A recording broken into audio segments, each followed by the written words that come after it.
हिंदू धर्म में हर माह के शुक्ल पक्ष और कृष्ण पक्ष की त्रयोदशी तिथि को प्रदोष व्रत रखा जाता है। ये खास दिन भगवान शिव और माता पार्वती की पूजा आराधना के लिए समर्पित माना जाता है। धार्मिक मान्यताओं के अनुसार प्रदोष व्रत के दिन शिव गौरी की विधिवत पूजा करने से साधक की सभी मनोकामनाएं पूरी होती हैं और जीवन में सुख समृद्धि और संपन्नता आती है। इस दिन शिवलिंग पर जल अभिषेक करना भी बेहद शुभ होता है। पंचांग के अनुसार 11 मार्च 2025 दिन मंगलवार को भोम प्रदोष व्रत रखा जाएगा। भोम प्रदोष के दिन शिव परिवार के साथ हनुमान जी की भी पूजा की जाती है। मान्यता है कि ऐसा करने से साधक को समस्त दुख कष्टों से मुक्ति मिलती है। प्रदोष व्रत की तिथि फागुन माह के शुक्ल पक्ष की त्रयोदशी तिथि की शुरुआत 11 मार्च को सुबह 8:13 पर होगी और अगले दिन यानी 12 मार्च 2025 को सुबह 9:11 पर समाप्त होगी। ऐसे में प्रदोष काल पूजा मुहूर्त को ध्यान में रखते हुए 11 मार्च 2025 दिन मंगलवार को भोम प्रदोष व्रत रखा जाएगा। पौराणिक मान्यताओं के अनुसार रोगों से मुक्ति और आरोग्यता का वरदान प्राप्त करने के लिए भोम प्रदोष व्रत रखा जाता है। 11 मार्च को बेहद शुभ योग में प्रदोष व्रत रखा जाएगा। इस दिन सुकर्मा योग, सर्वार्थ सिद्धि योग और रवि योग का खास संयोग बन रहा है। आइए जानते हैं प्रदोष काल का पूजा मुहूर्त। इस दिन शाम 6:27 से लेकर 8:53 तक लगभग 2 घंटे 25 मिनट तक प्रदोष काल पूजा का शुभ मुहूर्त रहेगा। दोस्तों, आगे बढ़ने से पहले इस वीडियो को लाइक शेयर अवश्य करें और हाँ, चैनल को सब्सक्राइब करना ना भूलें। आइए जानते हैं इस शुभ दिन हमें क्या काम करने चाहिए। शिव पूजा के समय आप शिवलिंग का अभिषेक और महादेव को हलवा, दही और खीर समेत कई चीजों का भोग आपको लगाना चाहिए। पूजा विधि: सुबह स्नान करने के बाद साफ वस्त्र धारण कर लें। शिव परिवार सहित सभी देवी देवताओं की विधिवत पूजा करें। अगर व्रत रखना है तो हाथ में पवित्र जल, फूल और अक्षत लेकर व्रत रखने का संकल्प लें। फिर संध्या के समय घर के मंदिर में गोधूली बेला में फिर संध्या के समय घर के मंदिर में गोधूली बेला में दीपक जलाएं। फिर शिव मंदिर या घर में भगवान शिव का अभिषेक करें और शिव परिवार की विधिवत पूजा अर्चना करें। अब प्रदोष व्रत की कथा सुने। फिर घी के दीपक से पूरी श्रद्धा के साथ भगवान शिव की आरती उतारें। अंत में ओम नमः शिवाय का मंत्र जाप करें। अंत में क्षमा प्रार्थना जरूर करें। आइए अब हम जानते हैं प्रदोष व्रत की पूजन सामग्री। जल, गंगा जल, दूध, बेलपत्र, नीला फूल, सफेद चंदन, लाल या पीला गुलाल, अक्षत, धतूरा, आक का फूल, भांग, भस्म, फल, मिठाई, घी का दीपक, धूप, प्रदोष व्रत कथा की किताब, घंटी, मिठाई।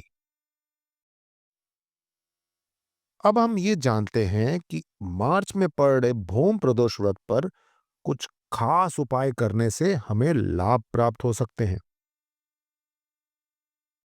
भोम प्रदोष के दिन हनुमान जी की पूजा का भी विशेष महत्व है। ऐसे में आप सुबह उठकर स्नान आदि के बाद साफ सुथरे कपड़े पहने। इसके बाद शिव जी और हनुमान जी का ध्यान कर उन्हें प्रणाम करें। साथ ही इस दिन पर कम से कम 7 बार हनुमान चालीसा का पाठ करें। ऐसा करने से आपके जीवन में सकारात्मक ऊर्जा का संचार बढ़ने लगेगा। भूम प्रदोष व्रत के दिन लाल रंग की चीजों का दान करना शुभ माना जाता है। इसके लिए आप लाल रंग के वस्त्र, गुड़, लाल मसूर की दाल दान कर सकते हैं। इसी के साथ भूम प्रदोष व्रत पर काले तिल और क्षमता अनुसार धन आदि दान करने से भी साधक को अच्छे परिणाम मिलने लगते हैं। अगर कोई व्यक्ति कर्ज की समस्या से परेशान है तो इससे मुक्ति पाने के लिए भौम प्रदोष का दिन काफी उत्तम है। ऐसे में आपको इस दिन पर श्रद्धा भाव के साथ 11 बार ऋण मोचक मंगल स्रोत का पाठ करना चाहिए।